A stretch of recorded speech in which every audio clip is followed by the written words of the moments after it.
وہ دروازے نہ بند کریں جن دروازوں کی برکت سے روزی آتی ہے۔ ایک حدیث میرا دل کرتا ہے آپ کو یاد ہو جائے، مستدرک للحاکم میں حدیث ہے۔ حضرت انس بن مالک رضی اللہ تعالیٰ عنہ فرماتے ہیں ایک بھائی حضور کی بارگاہ میں بیٹھا رہتا تھا،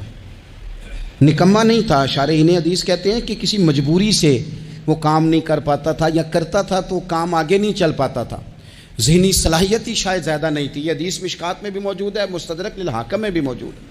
حضرت انس بن مالک رضی اللہ تعالیٰ عنہ فرماتے ہیں وہ حضور کی بارگاہ ناز میں بیٹھا رہتا تھا، اس کے بھائی نے آ کے شکایت کی، یا رسول اللہ صلی اللہ تعالیٰ علیہ وسلم، یہ کوئی کام ہی نہیں کرتا، کوئی محنت نہیں کرتا، کوئی جدوجہد نہیں کرتا، آگے نہیں بڑھتا، مجھے اس کی ضروریات کی کفالت کرنی پڑتی ہے، مجھے جدوجہد کرنی پڑتی ہے، مجھے اس کے معاملات کا خیال رکھنا پڑتا ہے، آپ اسے سمجھائیں۔ تو حضور نے بہت سارے لوگوں کو سمجھایا جو کام نہیں کرتے تھے۔ ہمیں سیاستہ میں وہ حدیث بھی ملتی ہے جس بندے کو نبی پاک صلی اللہ علیہ وسلم نے کہا تھا کہ تیرے پاس جو بھی گھر میں ہے لا، تو وہ پیالہ اور کمبل لائے تھے، حضور نے بیچ کے کہا تھا جا کلاڑا خرید کے لا اور لکڑیاں کاٹ کے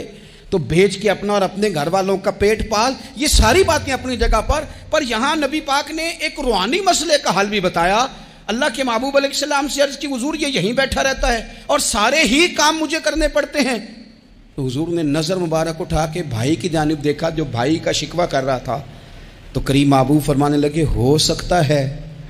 یہ جملے میرے محبوب کے ان کو کہیں لکھنا، ان کی مٹھاس دیکھو، ان کا حسن دیکھو، اور بھائیوں کی محبت کے بیج جو رسول پاک پیوند لگا رہے ہیں اور جوڑ رہے ہیں، اور جس انداز میں بھائی کو بھائی سے ملا رہے ہیں،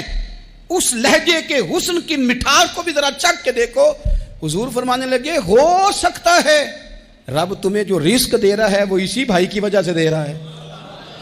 بھائی پائیاں دے ویری ہوندے تے بھائی ہی پائیاں دیاں باواں، او بھائی ہو سکتا ہے اس کی وجہ سے تجھے مل رہا ہو، اس کی وجہ سے۔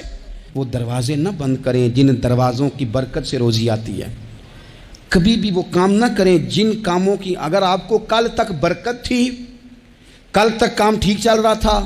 کل تک نظام بہتر تھا، اور آج آپ کو محسوس ہوتا ہے کہ کہیں کمزوری آ گئی ہے، کہیں حالات اس طرح کے نہیں رہے، تو پھر آپ غور کریں کہیں ایسا تو نہیں کسی غریب کا آپ کے گھر سے رزق جاتا تھا اور آپ نے بند کر دیا، کسی کی مدد ہوتی تھی آپ نے بند کر دی، کسی کے ساتھ شفقت ہوتی تھی آپ نے بند کر دی، کوئی شخص آپ کی وجہ سے تسلی میں تھا اور پھر آپ نے اسے تکلیف میں ڈال دیا۔ اللہ کے محبوب نے فرمایا تمہارے کمزوروں کی وجہ سے تمہیں رزق دیا جاتا ہے، تمہارے ضعیفوں کی وجہ سے تمہیں رزق دیا جاتا ہے۔ تم نے تو ایک بندہ یہ کہہ کے نکال دیا کہ جا تیری تنخواہ میں نہیں دے سکتا، لیکن کیا پتا کہ اس کی تنخواہ کی وجہ سے ہی باقی سارا کچھ بھی آتا ہو،